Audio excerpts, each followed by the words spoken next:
Hello everyone, welcome back to my channel. I am Pooja और आज हम एक बहुत ही इंपॉर्टेंट टॉपिक पे डिस्कस करने वाले हैं और ये टॉपिक आपको आने वाले एग्जाम में डेफिनेटली मदद करने वाला है क्योंकि पीवाईक्यूज हर एक फैकल्टी आप किसी भी टीचर से कहीं भी पढ़ रहे हो वो आपको हमेशा यही सजेस्ट करते हैं कि लास्ट 3 साल के 5 साल के आप पीवाईक्यू लगा लीजिए। वो आपको ऐसा सजेस्ट क्यों करते हैं? क्या फायदा? फायदा ये है, पहली चीज आपको पता चल जाता है आखिरकार एग्जामिनर आपसे क्या पूछना चाहता है, कौन से टॉपिक ट्रेंडिंग में चल रहा है और कौन से टॉपिक को आपको पढ़ के जाना ही जाना है, छोड़ना नहीं है। इसके अलावा जब आप पीवाईक्यूज लगाते हो तो आपको कई सारा नया नॉलेज मिल जाता है जो बुक्स में हमको कई बार नहीं मिल पाता। ऐसे नए क्वेश्चंस मिल जाते हैं जो बुक्स में अवेलेबल नहीं होते, इसलिए पीवाईक्यू करना इंपॉर्टेंट है। ये हम पार्ट 3 कर रहे हैं एसएससी सीजीएल 2022 के साइंस में आए हुए क्वेश्चंस के बारे में। 2022 के सीजीएल में सभी शिफ्टों में साइंस के जो क्वेश्चंस बने हैं उनको हम यहाँ पर एक्सप्लेन करते जाएंगे। क्वेश्चन आंसर फॉर्म तो होगा ही, साथ में साथ आपका एक्सप्लेनेशन भी होगा। एक्सप्लेनेशन से फायदा ये होता है कि उस पर्टिकुलर टॉपिक के आपको एक्स्ट्रा 3 4 5 पॉइंट तो मिल ही जाते हैं, तो एक नया डेटाबेस भी रेडी हो जाता है। इसके पहले मैंने पार्ट 1 और पार्ट 2 डिस्कस किया हुआ है। पार्ट 1 एंड पार्ट 2 में मैंने एसएससी सीजीएल 2023 में साइंस के सभी शिफ्टों में आए हुए क्वेश्चंस को कर लिया है, बता दिया है। अगर आपने वो वीडियोस नहीं देखे हैं तो कोई टेंशन वाली बात नहीं है, प्लेलिस्ट में जाके उन वीडियोस को आप देख सकते हैं। आई होप आज का टॉपिक आपको क्लियर होगा। चलिए बात करते हैं आज के पहले क्वेश्चन के साथ। फर्स्ट क्वेश्चन है, identify the correct chemical formula of chloroform. ये one of the easiest question मुझे लगता है और इतनी बार रिपीटेड है क्वेश्चन, चाहे आप रेलवे एग्जाम में दे रहे हो या एसएससी का। तो क्लोरोफॉर्म का फॉर्मूला क्या होता है? तो आंसर है CHCl3 को हम क्लोरोफॉर्म के नाम से जानते हैं। क्या होता है क्लोरोफॉर्म? क्लोरोफॉर्म एक एनेस्थेटिक है, लोगों को बेहोश करने के लिए। आप पिक्चरों में देखते हैं ना, पिक्चर में एक रुमाल लिया जाता है, उसमें कुछ केमिकल मिला के ऐसा लगा दिया जाता है और आदमी बेहोश हो जाता है, वो बेसिकली क्लोरोफॉर्म का इस्तेमाल किया जाता है। ठीक है, एक्चुअली नहीं किया जाता लेकिन दिखाया जाता है ऐसा। तो एक एनेस्थेटिक की तरह काम करता है। मेडिकल इंडस्ट्री में पहले हम बहुत अधिक मात्रा में क्लोरोफॉर्म का इस्तेमाल किया करते थे। अब जब क्लोरोफॉर्म के बारे में पूछा है तो इसी के रिगार्डिंग, इसी से रिलेटेड कई सारे और केमिकल फॉर्मूलेज हमें देखने को मिलते हैं, तो वो भी तो पूछे जा सकते हैं। तो एक छोटी सी लिस्ट है, आइए हम जल्दी से उसको पढ़ लेते हैं, तो आपके कई सारे केमिकल फॉर्मूला यहीं के यहीं रेडी हो जाएंगे। जैसे कि मिल्क ऑफ मैग्नीशिया, ठीक है, इसको हम बोलते हैं मैग्नीशियम हाइड्रोक्साइड और फॉर्मूला है MgOH ट्वाइस। इसका यूज हम एंटासिड के रूप में करते हैं। हम लोग जो इनो इस्तेमाल करते हैं ना, कभी आप लोगों ने इनो के पीछे वाले जो बैक कवर है उसमें इंग्रेडिएंट को देखिएगा, वहां पर आपको मिल जाएगा कि मैग्नीशियम हाइड्रोक्साइड इसमें मिला हुआ है, जिसे मिल्क ऑफ मैग्नीशिया कहा गया है। नेक्स्ट है स्पिरिट ऑफ निटर, जिसे हम HNO3 या फिर नाइट्रिक एसिड की तरह इस्तेमाल करते हैं और इसका इस्तेमाल हम फर्टिलाइजर इंडस्ट्री और एक्सप्लोजिव विस्फोटक बनाने में किया जाता है। नेक्स्ट है म्यूरेटिक एसिड, जिसे हम HCl या हाइड्रोक्लोरिक एसिड के नाम से जानते हैं। लेदर एंड फूड इंडस्ट्री में हम HCl का बहुत अधिक मात्रा में उपयोग कर रहे हैं। ऑयल ऑफ विट्रॉल, इसे हम अम्लों का राजा भी बोलते हैं। सल्फ्यूरिक एसिड इसका नाम है, इसका इस्तेमाल भी फर्टिलाइजर सेक्टर में हम कर रहे हैं। H2SO4 फुल फॉर्म है या नाम है, मेडिकल फॉर्मूला है, chemical formula, I am sorry. Next है प्लास्टर ऑफ पेरिस, जिसे हम पीओपी कहते हैं। हमारे घरों में हम जो पुट्टी करते हैं या हमारे घरों में जो स्टेच्यू होते हैं वो सब प्लास्टर ऑफ पेरिस के बने होते हैं, जिसे हम कैल्शियम सल्फेट हेमीहाइड्रेट के नाम से जानते हैं। एंड फॉर्मूला है CaSO4.1/2H2O। ठीक है। नेक्स्ट, हैवी वाटर, इसका इस्तेमाल न्यूक्लियर रिएक्टर में मॉडरेटर की तरह किया जाता है और नाम है ड्यूटेरियम ऑक्साइड, जिसे हम D2O के नाम से जानते हैं। Laughing gas N2O nitrous oxide है। Quick lime CaO calcium oxide, steel और आयरन मैन्युफैक्चरिंग में इसका इस्तेमाल होता है। स्लैग्ड लाइम CaOH2, जिसको हम कैल्शियम हाइड्रोक्साइड कहते हैं, इसका इस्तेमाल भी मोर्टार या प्लास्टर बनाने में किया जाता है। लाइमस्टोन, जो आपका मार्बल होता है जिसको हम जनरली संगमरमर भी बोल देते हैं, वो बेसिकली क्या है? कैल्शियम कार्बोनेट है। जो हमारी चौक होती है वो भी क्या है? कैल्शियम कार्बोनेट है, CaCO3। एंड लास्ट में है कास्टिक सोडा, जिसे हम NaOH या सोडियम हाइड्रोक्साइड के नाम से जानते हैं। पेपर मैन्युफैक्चरिंग इंडस्ट्रीज में इसका इस्तेमाल होता है। डन। नेक्स्ट क्वेश्चन, ये भी one of the very easy question है। इतना इजी क्वेश्चन तो बनना ही नहीं चाहिए, लेकिन चलो है तो पढ़ना चाहिए। How much percentage of oxygen is present in the atmosphere? कितने परसेंटेज ऑक्सीजन प्रेजेंट है? तो सभी को पता है 21% है। सबसे ज्यादा 78% आपको नाइट्रोजन देखने को मिल जाएगी और आर्गन जो है वो 0.93% आपको ऑर्गन गैस देखने को मिलेगी एटमॉस्फेयर में, जो कि थर्ड नंबर पे सबसे ज्यादा है। ठीक है। नेक्स्ट, अब यहाँ पे अगला जो कहानी है उसको समझने के लिए आपको एक वर्ड सीखना पड़ेगा, सिलोम। क्या सीखना पड़ेगा? सिलोम। और सिलोम का मतलब होता है कैविटी। सिलोम का मतलब क्या है? यहाँ पे खाली जगह, कैविटी। यहाँ पे बोला है identify the organism that is not a pseudo coelomate. इनमें से कौन सा सूडो सिलोमेट नहीं है? ठीक है, 4 नाम लिखे हुए हैं। अब यहाँ पे कुछ नाम तो आप लोगों ने सुने होंगे, जैसे कि एस्केरिस। एस्केरिस ये हमारे पेट में ना, कई बार आपने पता है ना, सुनते हैं ना कि पेट में कीड़े हो गए, बच्चों को स्पेशली ऐसा हो जाता है, तो ये वही है। ठीक है, जैसे कि आप लोग यहाँ पे एस्केरिस की बात करते हैं, आप यहाँ पे एनसाइलोटोमा एनसाइलोस्टोमा के बारे में बात करते हैं, या बुचेरिया के बारे में बात करते हैं। ये सब क्या है? आपके वर्म है जो कि फाइलेरिया एंड अदर डिसीजेस के लिए रिस्पॉन्सिबल है। यहाँ पे स्कॉर्पियन आपको दिख रहा है जो कि वर्म्स की कैटेगरी, मतलब इन कैटेगरीज में नहीं आता, और यही आपका है जो कि सूडो सिलोमेट नहीं है। ठीक है, तो अब यहाँ पे सिलो या सिलोमेट्स क्या होते हैं वो हमें समझना पड़ेगा पड़ेगा ठीक है। मान लेते हैं ये कोई कोई इंसान है, उसका ये इस तरीके से थोड़ा समझ लीजिएगा कि कोई इंसान ही है ये। ठीक है, ये इंसान है। इस इंसान का ये क्या होगा? मान लेते हैं एलिमेंट्री कैनल है जिसको हम फूड पाइप भी कहते हैं। तो एलिमेंट्री कैनल और आपका ये जो बॉडी है, इसके बीच में काफी खाली स्पेस हो जाता है, और इसी खाली स्पेस, इसी कैविटी को हम सिलोम के नाम से जानते हैं। तो coelom is a fluid filled cavity, जिसमें कुछ लिक्विड भरा हुआ है। कैविटी खाली जगह है between the body wall and the gut wall. Gut wall मतलब एलिमेंट्री कैनल के बारे में बात हो रही है, इसे हम सिलोम कहते हैं। और सिलोम में जो लाइनिंग होती है यहाँ पर लाइंड बाय द मीसोडर्म। अब मीसोडर्म की क्या कहानी है? तो जब कोई भी बॉडी बनती है, किसी भी बच्चे का जन्म, या जब कह सकते हैं फीटस का फॉर्मेशन होता है, बच्चे माँ की गर्भ में जब बच्चे का फॉर्मेशन होना शुरू होता है, जो सबसे पहली कोशिकाएं बनती हैं जिन्हें हम प्रिमिटिव सेल्स कहते हैं, उनके 3 पार्ट होते हैं, एक्टोडर्म, एडोडर्म और मीसोडर्म। ठीक है, एंडोडर्म, मीसोडर्म और एक्टोडर्म कहा जाता है। इसलिए यहाँ पे जो लाइनिंग की बात हो रही है वो ये वाला जो पार्ट होता है ना, यहाँ पर आपको सिलोम्स या कैविटी, खाली कैविटी देखने को मिलती है। तो यहाँ पे कैविटी प्रेजेंट है या एब्सेंट है, उसके आधार पे हम यहाँ पे क्लासिफाई करते हैं अपने एनिमल्स को। सिलोमेट्स कहते हैं या असिलोमेट्स कहते हैं। सूडोसिलोमेट मतलब आभासी, आभासी कैविटी यहाँ पर आपको देखने को मिल जाएगी। Done. Next, limestone, chalk and marble are different form of. अभी हमने टेबल डिस्कस की थी, उसमें याद है मैंने कहा था कि मार्बल, चॉक, लाइमस्टोन किसे कहते हैं? CaCO3 कैल्शियम कार्बोनेट को कहते हैं। तो ऑप्शन नंबर यहाँ पे करेक्ट हो जाएगा, कैल्शियम कार्बोनेट। ठीक है, और ये आपकी सेडिमेंट्री रॉक्स होती हैं, जिनको हिंदी में हम अवसादी चट्टानों के नाम से भी जानते हैं। नेक्स्ट है, how does hydrochloric acid help in facilitating the action of pepsin. अब HCl, हाइड्रोक्लोरिक एसिड का फॉर्मेशन कहाँ होता है? हमारे लीवर में होता है जब सॉरी हमारे स्टमक में होता है, आई एम सॉरी, हमारे स्टमक में होता है जब हम खाना खाते हैं, और खाना जब स्टमक में पहुंचता है तो वहां पर HCl होता है जो हमारे खाने को एसिडिक कर देता है। इसलिए हम स्टमक को गैस्ट्रिक ग्लैंड के नाम से भी जानते हैं। स्टमक को हम क्या कहते हैं? गैस्ट्रिक ग्लैंड के नाम से भी जानते हैं। ठीक है, अभी किस तरीके से पेप्सिन की मदद कर रहा है वो हमें देखना है। तो hydrochloric acid create an acidic medium with facilitate the action of the enzyme pepsin.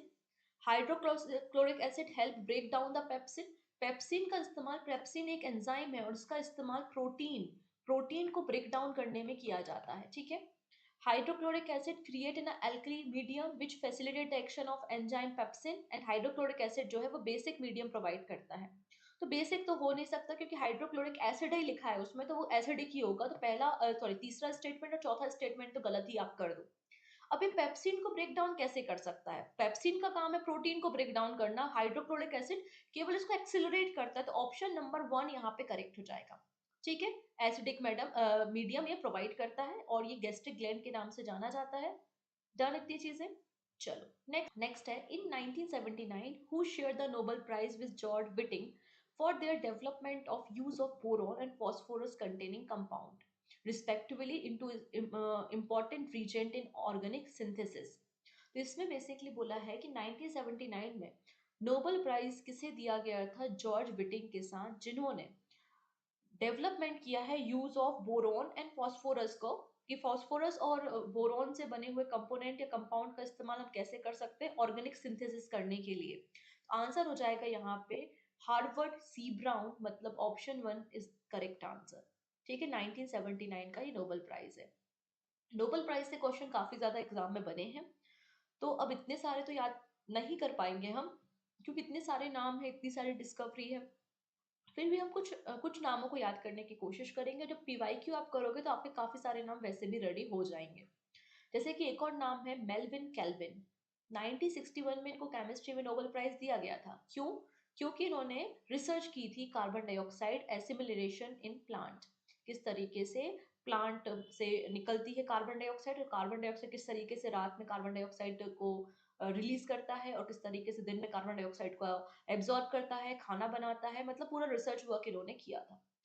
फिर है Nobel prize in chemistry in 1960। 1960 में ये अवार्ड मिला है बिलियार्ड एफ लिब्बी को। इन्होंने कार्बन 14 का इस्तेमाल किया था कि किस तरीके से कार्बन 14 का इस्तेमाल हम एज किसी भी प्लांट की, जोलॉजिकल या आर्कियोलॉजिकल साइट्स की, हम यहाँ पे एज पता लगाने में C14 का इस्तेमाल कर सकते हैं। तो मुझे लगा कि ये इंपॉर्टेंट डिस्कवरी है, इसलिए इसका नाम भी आप याद रखेंगे। ठीक है, नेक्स्ट है, according to the Mendeleev periodic table, what was the atomic mass of एका aluminium which was later replaced by the gallium. तो एक क्वेश्चन तो आपको यह क्लियर हो गया कि एका एल्यूमिनियम, इसको ही आज हम गैलियम के नाम से जानते हैं। ठीक है, मेंडलीफ ने अपने पीरियोडिक टेबल में कुछ खाली स्पेस को छोड़ दिया था और उनकी प्रॉपर्टी बता दी थी कि हाँ, फ्यूचर में ये एलिमेंट है जिनकी डिस्कवरी होगी, इनका नाम ये मतलब इनकी प्रॉपर्टी ऐसी होगी, और नाम रखा था एका एल्यूमिनियम, एल्यूमिनियम के बाद वाला। ठीक है, तो एका एल्यूमिनियम गैलियम को आज कहा जाता है। और इसका अगर आप देखेंगे क्या पूछा गया है, मास, तो 68 आपको इसका मास देखने को मिल जाएगा। क्या, अब मेंडलीव के पीरियोडिक टेबल के बारे में बात करेंगे। एक्चुअली गैलियम का जो मास है वो 69.72 के आसपास होता है, लेकिन ऑप्शन सबसे क्लोजेस्ट 68 है, इसलिए हमें वही पिक करना पड़ेगा। ये सीजीएल के ऑप्शंस है ना, क्योंकि हमें पता है 69.72 के आसपास आपको उसका मास मिलेगा। अब मेंडलीफ ने अपनी पीरियोडिक टेबल 1869 में पब्लिश की थी, और उस समय इतने सारे एलिमेंट तो नहीं थे। उस समय इनके पास लगभग 63 एलिमेंट्स थे, और इन्हीं एलिमेंट्स का इस्तेमाल करके इन्होंने अपने पीरियोडिक टेबल को बनाया था। ठीक है, इन्होंने जो अपनी पीरियोडिक टेबल बनाई थी वो इनके मासेस के अकॉर्डिंगली बनाई थी। मतलब जो हमारे एटम्स हैं उनका जो एटॉमिक मास है, उनके इंक्रीजिंग ऑर्डर में, उनके बढ़ते हुए क्रम में मेंडलीफ ने अपने पीरियोडिक टेबल को बनाया था। उस समय काफी सारे स्पेस को इन्होंने खाली छोड़ दिया था, कि बताया कि फ्यूचर में इस तरीके के एलिमेंट को डिस्कवर किया जाएगा, जैसे कि एक का बोरॉन, एक का एल्यूमिनियम, एक का मैग्नीज एंड एक का सिलिकॉन। और बाद में डिस्कवरी हुई भी। कौन कौन से डिस्कवर हुए, तो scandium, gallium, technetium and germanium, ये कुछ नए एलिमेंट्स को डिस्कवर किया गया था इनकी प्लेस में। क्लियर इतनी चीजें। अब मेंडलीफ की जो टेबल थी उसमें आपको 7, यहाँ पर आप देखेंगे, आपको 7 ग्रुप और 6 पीरियड्स देखने को मिल जाएंगे। Done. What is the outermost layer found in the cell envelope of the bacterial cell called? तो जो बैक्टीरियल सेल होती है उसका आउटर मोस्ट लेयर क्या कहलाता है, तो उसको हम क्या बोलेंगे। देखो, जो हमारे एनिमल सेल्स होते हैं, एनिमल सेल की आउटर मोस्ट लेयर तो हमें पता है कि सेल मेम्ब्रेन होती है। प्लाज्मा मेम्ब्रेन तो आउटर मोस्ट लेयर नहीं है। साइटोप्लाज्म तो एक लिक्विड है जो अंदर भरा हुआ है। और ये सब आपके एनिमल सेल्स के पार्ट हैं। अब यहाँ पे लिखा है ग्लाइकोकैलेक्स, ये जो पार्ट है ये आपके आउटर सेल मेम्ब्रेन या आउटर सेल में देखने को मिलेगा। कहाँ पर? बैक्टीरिया में। ये बैक्टीरिया सेल है, और बैक्टीरिया सेल की जो ये आउटर वॉल है ना, इसको ही ग्लाइकोकैलिक्स नाम दिया गया है, जो कि आपकी ग्लाइकोप्रोटीन एंड ग्लाइकोलिपिड से बना होता है। ठीक है, how many maximum electron can M shell have. अब यहाँ पे जो हम ऑर्बिट्स होते हैं, ऑर्बिट्स को हमने कुछ नाम दे के रखे हैं। क्या नाम है इनके? एल एम एन, आप लोगों ने सुना होगा KLMN, ये कुछ नाम है। तो यहाँ पे पूछा जा रहा है जो M नंबर की सेल है ना, उसमें कितने नंबर ऑफ इलेक्ट्रॉन्स को आप फिल कर सकते हो, जिसका फॉर्मूला होता है 2n²। ठीक है, जहां पे n=1, n=2, n=3, n=4 की बात की गई है। m के बारे में पूछा है, मतलब n=3। तो यहाँ पर आप एक काम करो, 3 का स्क्वायर कर दो तो कितना हो जाएगा, 2 × 9 = 18। तो 18 आपको इलेक्ट्रॉन्स देखने को मिलेंगे m सेल में। वैसे ही आप n का भी निकाल सकते हैं और डिफरेंट सेल्स का भी आप निकाल सकते हैं। बस आपको फॉर्मूला क्या याद रखना है, 2n²। और ये जो एटम्स का या इलेक्ट्रॉन्स का डिस्ट्रीब्यूशन डिफरेंट ऑर्बिट्स पे दिया है, ये बोर एंड बरी ने दिया है, जिसे हम बोर बरी मॉडल के नाम से भी जानते हैं। Done. In 1955, which synthetic element is provisionally named मेंडेलिवियम, जो हमारे मेंडलीव थे उनको ही सम्मान करने के लिए पीरियोडिक टेबल में एक एलिमेंट रखा गया जिसका नाम है मेंडेलिवियम। कौन सा नंबर है इसका? तो आंसर हो जाएगा ये एलिमेंट है 101। ऑप्शन 2 बिल्कुल करेक्ट है, 101 इज द राइट आंसर। ठीक है, next, which of the following statement is correct? The nutritional requirement for the adolescent are higher than adult। सही बात है, जो बढ़ती उम्र होती है, जब बच्चे बढ़ती हुई उम्र में होते हैं तो उनकी बॉडी का विकास हो रहा होता है, उस समय ज्यादा न्यूट्रिशन की रिक्वायरमेंट होती है। पहला स्टेटमेंट करेक्ट है। और यहाँ पे बोला है कि जनरली ये एज ग्रुप है वो 10 से लेकर 19 ईयर्स के बीच में होता है, और ये बात भी बिल्कुल सही है। तो दोनों स्टेटमेंट यहाँ पे करेक्ट है। What do you call a component of identical size that offer a higher resistance to electricity? ऐसे कंपोनेंट्स जो कि बहुत हायर रेजिस्टेंस पैदा करते हैं और इलेक्ट्रिसिटी को रोकने का काम करते हैं, जैसे कि अगर हम बात कर लेते हैं रबड़ के बारे में, हम बात कर लेते हैं प्लास्टिक के बारे में, इनकी रेजिस्टिविटी बहुत ज्यादा हाई होती है और ये करंट को पास होने नहीं देते, तो इन्हें हम क्या कहते हैं? पुअर कंडक्टर्स कहते हैं, पुअर कंडक्टर। ठीक है, तो अगर आपकी कंडक्टिविटी रेजिस्टिविटी इंक्रीज होगी मतलब आपकी कंडक्टिविटी रिड्यूस होगी। हमारे जो मेटल्स होते हैं, मेटल की रेजिस्टिविटी बहुत कम होती है, इसलिए इनकी कंडक्टिविटी बहुत ज्यादा होती है। अगर ऐसे एलिमेंट है जिसकी रेजिस्टिविटी जीरो है तो हम क्या कहेंगे कि वो सुपर कंडक्टर है, वो बहुत आसानी से करंट को पास कर रहे हैं। जिसकी रेजिस्टिविटी अगर आप इनफाइनाइट कर दो तो आप इसको क्या कहोगे कि ये इंसुलेटर है, इनसे करंट पास हो ही नहीं सकता, जैसे कि आपकी रबड़। बात समझ में आ रही? तो रेजिस्टिविटी और कंडक्टिविटी एक दूसरे से रिलेटेड होते हैं। Done, next, which of the following is an organic compound with the formula CH3OC6H5 used as a perfume, fragrance and solvent? तो यहाँ पर परफ्यूम फ्रेगनेंस में इसका इस्तेमाल किया जाता है। अब इसको थोड़ा सा देखो, ये C6H5 है, मतलब ये कुछ बेंजीन रहा होगा, और बेंजीन में एक जगह हमने कुछ CH3O करके कुछ लगा दिया, ऐसा ही कुछ हुआ है ना, ऐसा ही कुछ हुआ है, तो वही है। इसका नाम क्या हो जाएगा? Option number A, antisol. इसे हम एंटीसॉल के नाम से जानते हैं। और अगर इसको और अच्छे से समझना चाहो तो इसे हम मीथो एक्सोवेंजीन के नाम से भी जानते हैं, मीथो एक्सोवेंजीन के नाम से भी इसको जानते हैं, क्योंकि मीथेन लगा हुआ है, ये ऑक्सी हो गया और ये बेंजीन हो गया, तो मीथो ऑक्सोवेंजीन के नाम से भी इसको जाना जाता है। ठीक है, blank is a particular direction is velocity.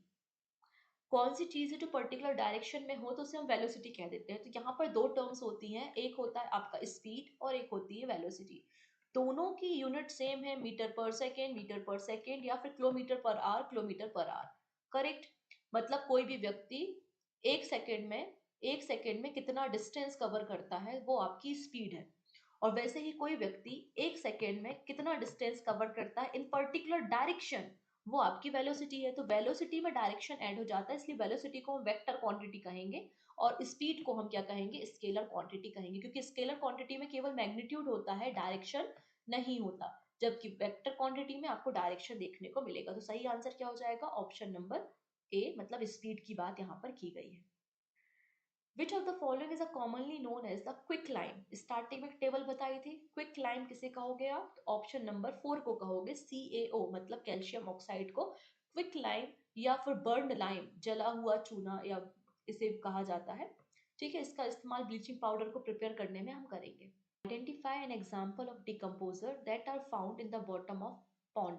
तो जो तालाब होते हैं, तालाबों के नीचे कौन से डिकम्पोजर पाए जाते हैं? तो आंसर हो जाएगा यहाँ पे फ्लैगलेट्स पाए जाते हैं, जो कि डिकम्पोज करने का काम करते हैं। इस तरीके से आप यहाँ पे प्रोटोजोआ है, ये प्रोटोजोआ जो भी गंदगी है तालाब की उनको डिकम्पोज करने का काम, कोई फिश मर गई है उसको डिकम्पोज करने का काम बेसिकली ये करेंगे। ये जो प्रोटोजोआ है ये soil, fresh water and sea water में पाए जाते हैं, और समटाइम ये प्रोटोजोआ हमारे शरीर में भी एंटर होके हमको भी बीमार कर देते हैं। ठीक है, करेंगे the chemical formula of borax. Generally आप एग्जाम में देखेंगे बोरेक्स और एल्यूमिनियम का केमिकल फॉर्मूला बार बार पूछा गया है। तो बोरेक्स का केमिकल फॉर्मूला क्या होता है? Na2B4O7, तो हम लिखेंगे ही लिखेंगे, फिर यहाँ पे 10H2O, 10 वाटर के मॉलिक्यूल्स आपको इसमें देखने को मिलेंगे, तो इसे हम कहेंगे बोरेक्स, और बोरेक्स को हम सोडियम बोरेट के नाम से भी जानते हैं। ओके, नेक्स्ट है there are blank main type of cell division. कितने प्रकार के सेल डिवीजन होते हैं? तो जनरली आपने पढ़ा होगा कि दो प्रकार की यहाँ पे कोशिका विभाजन है, मतलब सेल डिवीजन है। कौन कौन से? एक को हम माइटोसिस के नाम से जानते हैं और दूसरे को हम मियोसिस के नाम से जानते हैं। ठीक है। माइटोसिस जो सेल डिवीजन होता है, ये आपको हमारी बॉडी ऑर्गन्स जितने भी हमारे ऑर्गन्स बन रहे हैं, जिस सेल से बन रहे हैं, उन्हें हम सोमेटिक सेल कहते हैं। और सोमेटिक सेल में जो भी सेल डिवीजन होता है वो माइटोसिस होता है। इसमें equal number of chromosome divide हो जाते हैं, मतलब जितने पेरेंट सेल में क्रोमोसोम थे उतने ही आपके डॉटर सेल में भी क्रोमोसोम हो जाएंगे। मतलब जैसे कि 46 आपके क्रोमोसोम है, तो पेरेंट सेल में और आपकी डॉटर सेल में नंबर ऑफ क्रोमोसोम इक्वल होंगे 23 पेयर्स। लेकिन जो मियोसिस होता है, मियोसिस सेल डिवीजन केवल और केवल जो रिप्रोडक्टिव सेल्स होती हैं, जैसे कि स्पर्म है, ओवम है, उनमें आपको मियोसिस देखने को मिलेगा। और मियोसिस जो सेल डिवीजन होता है ना, उसमें नंबर ऑफ क्रोमोसोम की संख्या आधी हो जाती है, इसलिए हम इसे अर्धसूत्री विभाजन के नाम से भी जानते हैं। क्लियर है? जब हम डिटेल में पढ़ेंगे थ्योरी को, तब हम इसको और डिटेल में समझेंगे। नेक्स्ट है, an electric current is expressed by a unit called. तो इलेक्ट्रिक करंट को हम कैसे एक्सप्रेस करते हैं, तो सभी को पता है एम्पियर। ऐसा यूनिट क्या होती है इलेक्ट्रिक करंट की, तो एम्पियर से हम इसको डिनोट करते हैं। ठीक है। एम्पियर का क्या मतलब होता है कि एक यूनिट चार्ज को किसी सर्किट में 1 सेकेंड में फ्लो होने में कितना समय लग रहा है, वो आपका एम्पियर है। डन। नेक्स्ट बात करते हैं, आप लोगों ने कोकोनट देखा होगा, नारियल, या आपने कोई सीड या बीज देखा होगा, उसका ऊपर का जो सरफेस होता है वो कितना हार्ड होता है, right?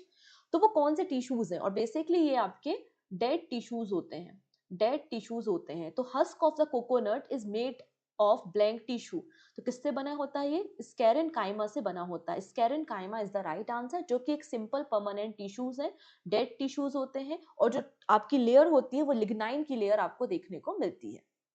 Which of the following option is not correct about the plant cell? तो प्लांट सेल के बारे में कौन सा स्टेटमेंट सही नहीं है? पहला स्टेटमेंट कहा है कि cell wall of the plant cell is made up of cellulose. बिल्कुल सेल वॉल पाई जाती है, और ये जो सेल वॉल होती हैं ये सेलुलोज से बनी होती हैं, ये बात भी बिल्कुल सही है। सेल वॉल के अंदर सेल मेम्ब्रेन होती है, और सेल मेम्ब्रेन आपकी लिपिड और प्रोटीन से बनी होती है, ये बात भी बिल्कुल सही है। ठीक है।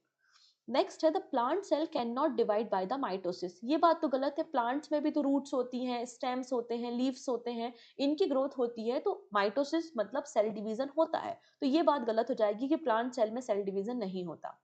Plant cell usually contain a large vacuole. अब यहाँ पे खाली स्पेस होता है जिसे हम वैक्यूल कहते हैं, जिसमें सम टाइम ऑफ जूसेस और एंजाइम पाए जाते हैं।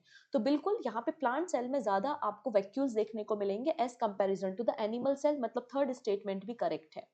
Next, generally all the plant cell contain chloroplast. बिल्कुल सही बात है। क्लोरोप्लास्ट में ही तो एक पिगमेंट पाया जाता है जिसे हम क्लोरोफिल कहते हैं, और उसी क्लोरोफिल के कारण आपकी जो लीव्स होती हैं, पत्तियां होती हैं, वो हरे रंग की दिखाई देती हैं। तो चौथा स्टेटमेंट भी सही है। पूछा है कौन सा करेक्ट नहीं है, तो सेकेंड वाला आपका इनकरेक्ट मिल जाएगा। डन।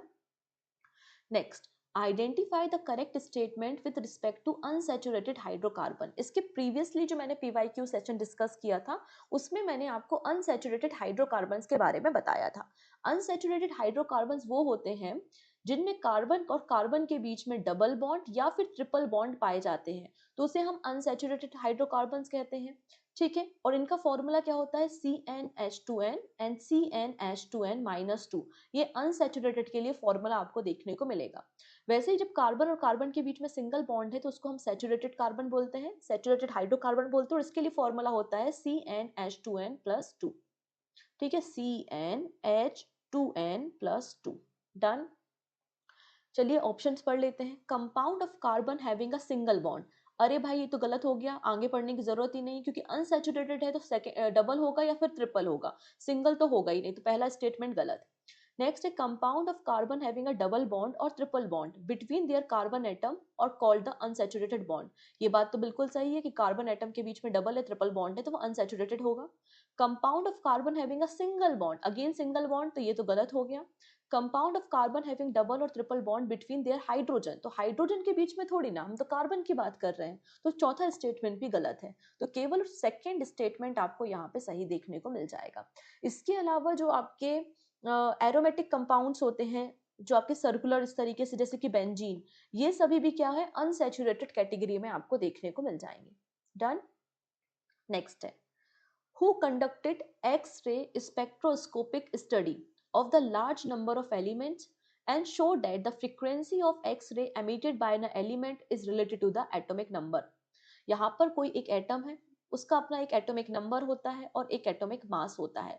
यहाँ पर जब एक्स रेज को आप इस पे डालते हो, तो क्या होता है? ये आपके एक्सरेज के बाद जो फ्रीक्वेंसी है एक्सरेज की वो चेंज हो जाती है। ऐसा एटॉमिक नंबर के कारण होता है। ये डिस्कवरी किसने हमें बताई थी? तो आंसर क्या हो जाएगा? यहाँ पे सही आंसर है आपका ऑप्शन नंबर 3, मतलब हेनरी मोसले। ये वही हेनरी मोसले हैं जिन्होंने हमारी पीरियोडिक टेबल भी बनाई है। तो 1913 एडी में हेनरी मोसले ने एक डेमोन्स्ट्रेशन किया, एक एक्सपेरिमेंट किया। उन्होंने एक एक्सरे ट्यूब की मदद से एक एटम पे नंबर ऑफ एक्सरेज को बम्बार्ड किया और देखा कि हर बार अलग अलग एलिमेंट पे जो एक्सरेज एमिट हो रहे हैं उनकी फ्रीक्वेंसी अलग अलग है। तो उन्होंने पाया कि एटॉमिक नंबर के कारण ऐसा होता है, और इन्होंने कहा कि एटॉमिक नंबर ज्यादा फंडामेंटल क्वांटिटी है as comparison to the atomic mass. इसलिए जब मोस्ले अपनी टेबल बनाते हैं तो मोस्ले अपनी टेबल एटॉमिक नंबर के अकॉर्डिंगली बनाते हैं, जबकि मैंने बताया था कि मेंडलीफ ने अपनी टेबल एटॉमिक मास के अकॉर्डिंगली बताई थी। Done. Chemical formula of gypsum. तो देखिएगा, मैंने आपको थोड़ी देर पहले पीओपी प्लास्टर ऑफ पेरिस का फॉर्मूला बताया था, CaSO4 1/2H2O। ये है आपका प्लास्टर ऑफ पेरिस।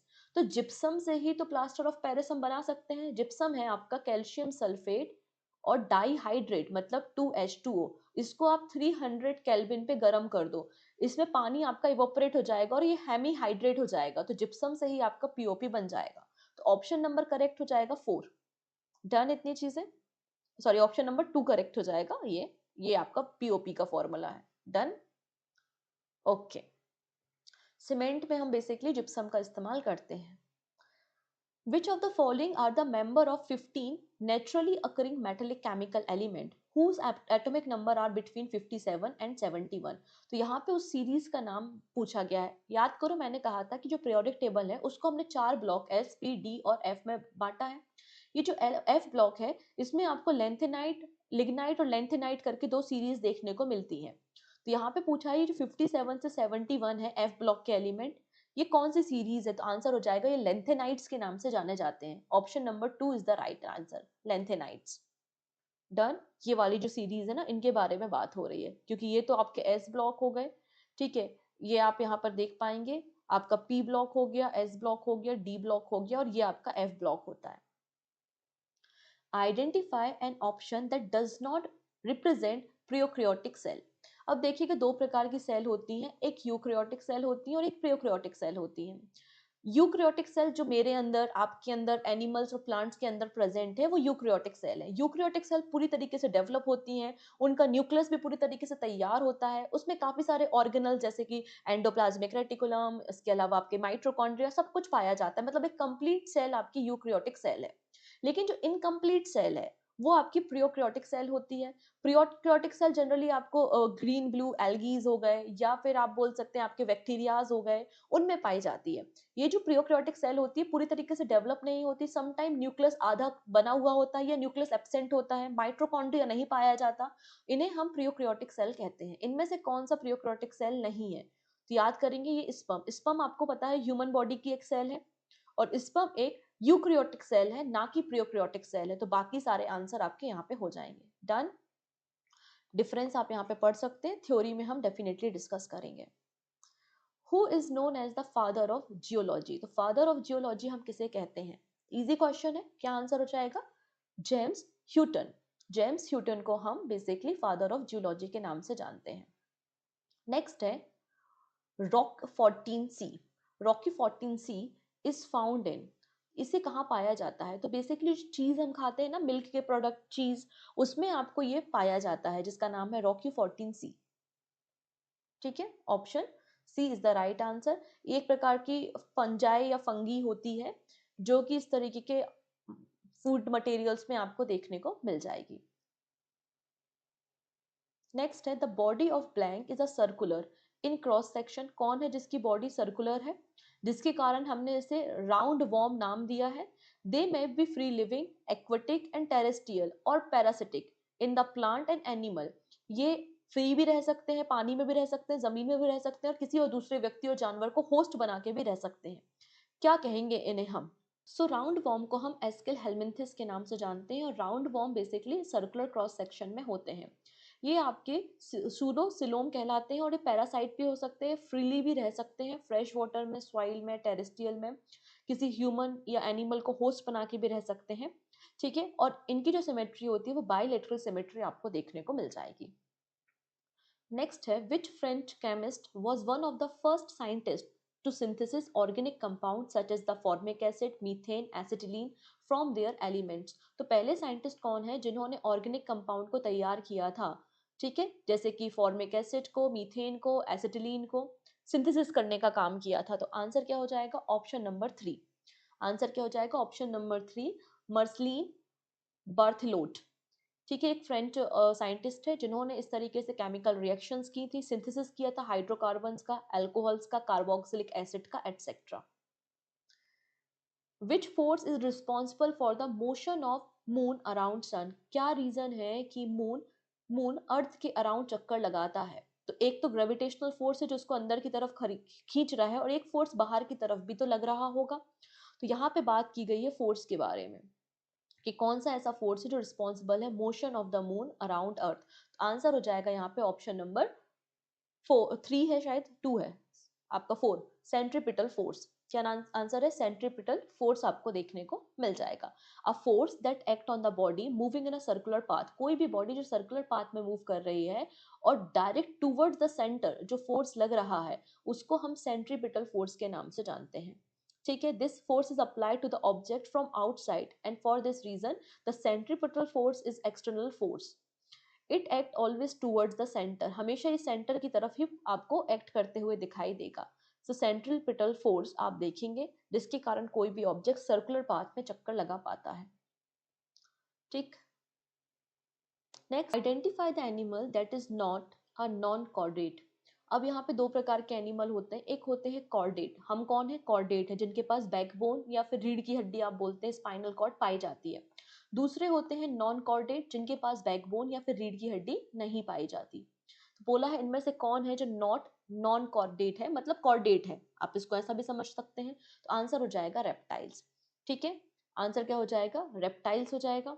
रेप्टाइल्स क्या होते हैं, जो आपके रेंगने वाले जीव जंतु होते हैं उन्हें हम रेप्टाइल्स के नाम से जानते हैं। क्रीपिंग करने वाले काम करते हैं और ये इनमें 3 चैम्बर का आपको हार्ट देखने को मिल जाएगा, ठीक है। तो यहाँ पे कॉर्डेट्स और नॉन कॉर्डेट्स की एक लिस्ट दिख रही है। नॉन कॉर्डेट्स में आपके पॉरीफोरा आते हैं, इसके अलावा नेमेंटोटा, आपके मोलस्का हो गए, ऑर्थोपोडा हो गए, एनेलिडा हो गए, या फिर आपके प्लेटी हेलमिंथिस हो गए। ये सभी जो हैं ये नॉन कॉर्डेट की कैटेगरी में या इनवर्टिब्रेट की कैटेगरी में आते हैं जिनके पास रीढ़ की हड्डी नहीं है।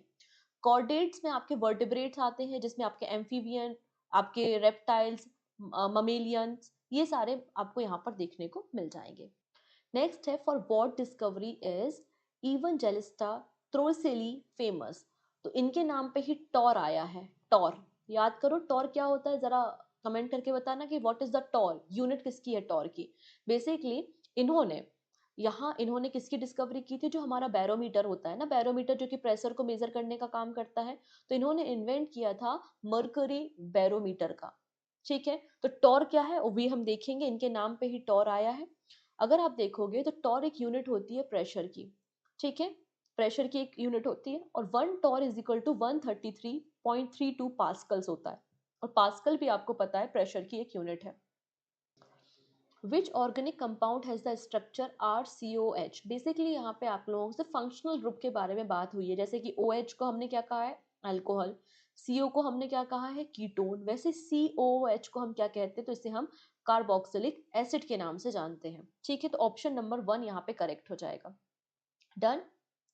नेक्स्ट है, विच of the following is used in the photography. Photography में हम किसका इस्तेमाल करते हैं, तो सोडियम थायोसल्फेट का इस्तेमाल फोटोग्राफी में किया जाता है। जो पुरानी नेगेटिव फिल्म होती थी ना, उसमें उनके प्रिंट लेने में बेसिकली सोडियम हाइपोसल्फाइड या थायोसल्फाइड का इस्तेमाल किया जाता था, ठीक है। Thiosulphide is the right answer.